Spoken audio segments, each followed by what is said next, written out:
Assalamualaikum warahmatullahi wabarakatuh. Perkenalkan, nama saya Rosikah Ilmi Pratama, biasa dipanggil Rosi, karyawan Minggu semester 1. Di sini saya akan mempresentasikan tugas kuliah saya, yaitu pengantar teknik, dosen pengampu Nirvison, Bapak Nirvison, yang berjudul material, logam, dan non-logam beserta dengan sifat-sifat yang dibawanya dan penggunaannya. Berbagai jenis bahan kita gunakan dalam kehidupan sehari-hari maupun dalam industri. Penggunaannya pun sangat bergantung pada sifat-sifat dari bahan tersebut. Di samping bermanfaat, beberapa unsur atau senyawa juga dapat bersifat racun bagi kesehatan atau lingkungan. Pada awalnya, unsur hanya digolongkan menjadi logam dan non-logam. Hal inilah yang dikemukakan oleh Lavoisier. Hingga saat ini diketahui terdapat kurang lebih 118 unsur di dunia. Yang pertama yaitu logam. Dalam kimia, sebuah logam, bahasa Yunani, metallon, adalah sebuah unsur kimia yang siap membentuk ion kation. Logam adalah salah satu dari 3 kelompok unsur yang dibedakan oleh sifat ionisasi dan ikatan, bersama dengan metalloid dan non-logam. Sifat logamnya terdiri dari 2, yaitu sifat fisik logam dan sifat kimia logam. Di sini dapat kita ketahui yaitu sifat fisik logam terdiri, yang pertama contohnya yaitu duktilitas, yaitu kemampuan logam dirubah menjadi kawat dengan sifatnya yang mudah meregang jika ditarik. Yang kedua, logam dapat ditarik magnet sehingga logam disebut diamagnetik, misalnya besi. Yang ketiga, umumnya logam memiliki kepadatan yang tinggi sehingga terasa berat jika dibawa. Yang keempat, logam akan memantulkan sinar yang datang dengan panjang, gelombang, dan frekuensi yang sama sehingga logam terlihat lebih mengkilat.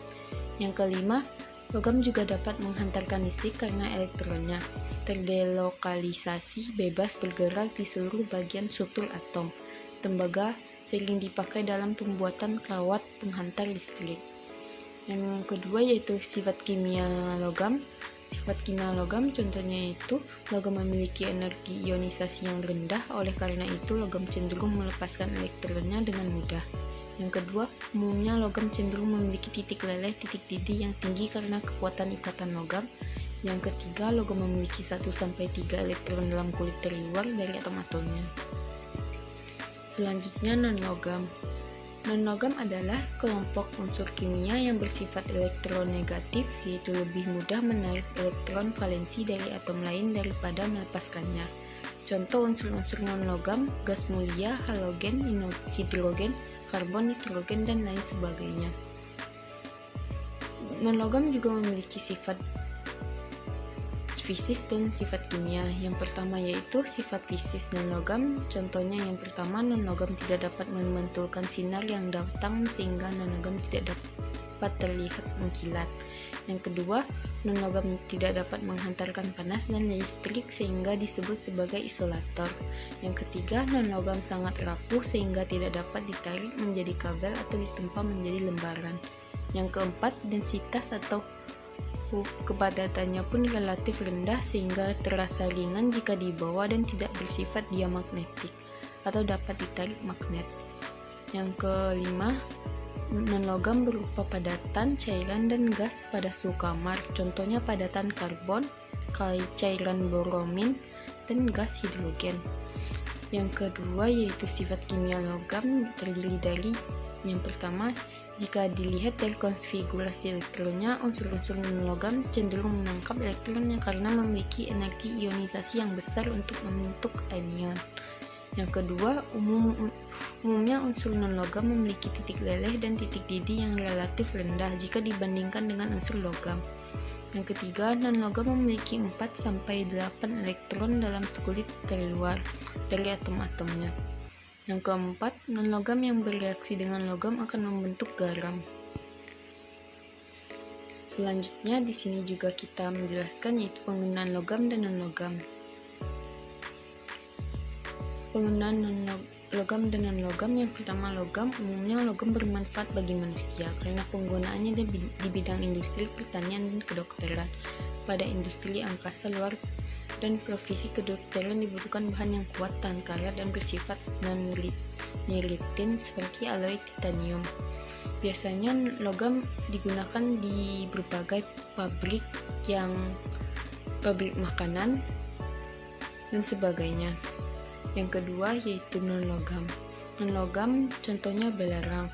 Belerang merupakan endapan gas belerang yang membatu. Terbentuknya belerang karena aktivitas vulkanisme. Belerang ini banyak digunakan di berbagai macam industri, misalnya pupuk, kertas, cat, plastik, bahan sintetis, pengolahan minyak bumi, industri karet, dan sebagainya. Bisa dilihat di situ banyak sekali yang dapat dipakai,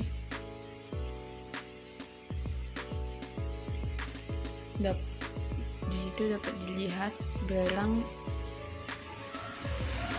mempunyai banyak kegunaan.